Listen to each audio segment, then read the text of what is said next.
राष्ट्रीय ओबीसी महासंघाचे राष्ट्रीय अध्यक्ष डॉक्टर बबनराव तायवाडे सर आपल्या सोबत आहे. सर काय सांगणार, 10% आरक्षण मिळालेलं आहे मराठा समाजाला, तरीही आजपासून जरांगे पाटील आंदोलनाची दिशा ठरवणार आहे, घोषणा करणार आहे.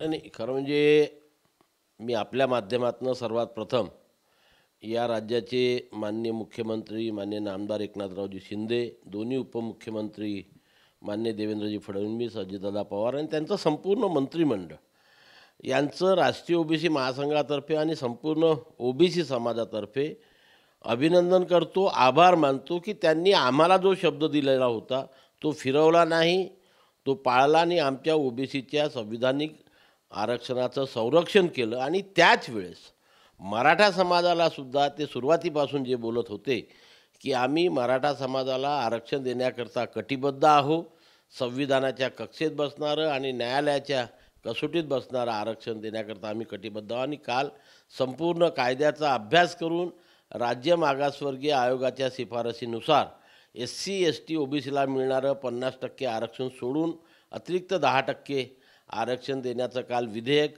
दोन्ही सभागृहामध्ये एकमताने पास झालं. महत्त्वाचं इथं एकमताने पास झालं. आणि आता भविष्यामध्ये मराठा समाजातील युवकांना, विद्यार्थ्यांना सुद्धा त्याचा फार मोठ्या प्रमाणात लाभ होईल.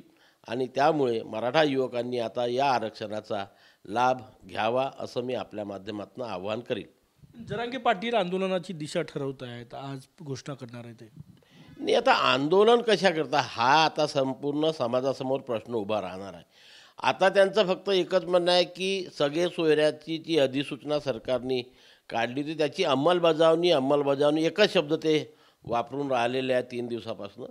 आणि मी वारंवार आपल्या माध्यमातून सुद्धा हे वारंवार सांगितलेलं आहे की प्रस्तावित ड्राफ्ट जो असतो, ज्याला ड्राफ्ट अमेंडमेंट म्हणतो, तो लागू करताना त्याच्यावरती जे आक्षेप मागितले जातात. आणि काल मुख्यमंत्र्यांनी सभागृहामध्ये सांगितलं की 6 लाखपेक्षा जास्त आक्षेप महाराष्ट्रातील जनतेने नोंदवलेले आहे.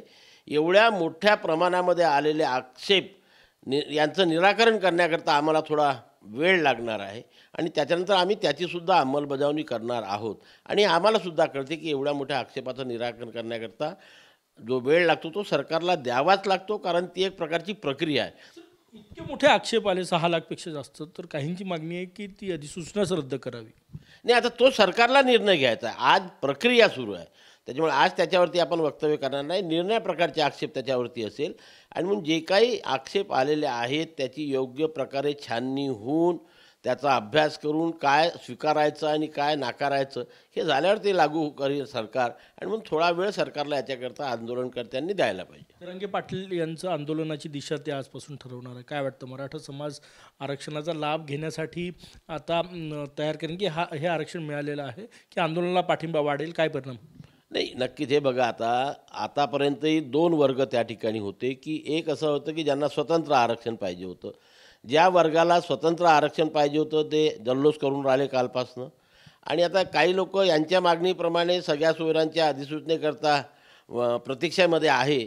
जे सगळ्या सोयऱ्याच्या अधिसूचनेच्या प्रतीक्षेमध्ये आहे ते यांच्यासोबत राहतील. आणि आता बघू आता कुठल्या प्रकारची ती घोषणा करतात आणि मग त्याची अंमलबजावणी कसे काय होते याकरता आता संपूर्ण महाराष्ट्रच लक्ष ठेवून आहे. काय काय होते ते बघू. कायद्याच्या सर्वोच्च न्यायालयात ह्या आरक्षण टिकेल का ही शंका व्यक्त केलेली आहे. नाही, काल मी जस्टिस भोसले समितीचे जे अध्यक्ष होते न्यायमूर्ती भोसले साहेब त्यांचं ऐकत होतो. आणि त्यांनी एवढ्या कॉन्फिडेंटली सांगितलं, कारण आपल्याला एक पूर्वकल्पना असेल की जेव्हा सर्वोच्च न्यायालयाने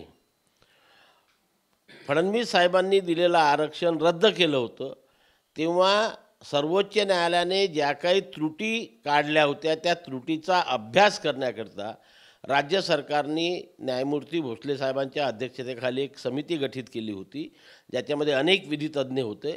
त्या सर्वांनी अभ्यास करून काही सजेशन्स राज्य सरकारला दिले होते. आणि त्या सजेशनच्या आधारावरच राज्य सरकारने राज्य मागासवर्गीय आयोगाकडून हा सर्वे करून घेतला.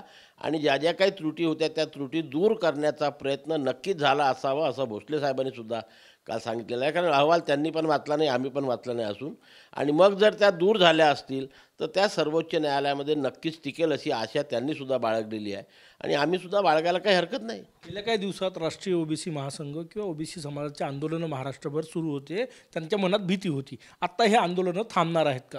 नक्कीच थांबणार आहे. आम्ही रिलॅक्स झालो. महत्त्वाची जी भीती होती की जर ओबीसीमधून आरक्षण दिलं तर आम्हालाही काही मिळणार नाही, त्यांनाही काही मिळणार नाही, आणि सरसकट कुणब्यांची प्रमाणपत्र जर दिली तर एक मोठा वर्ग या ओबीसीमध्ये येईल, ही भीती जी होती ही कालपासून दूर झालेली आहे.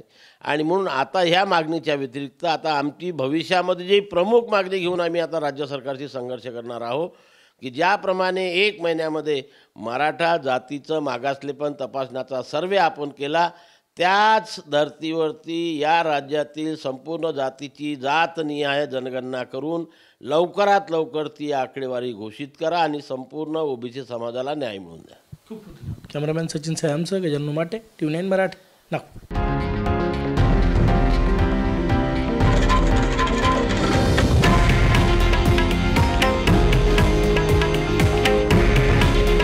हे आहे देशातील नंबर 1 न्यूज नेटवर्क आणि आपण पाहत आहात TV9 मराठी.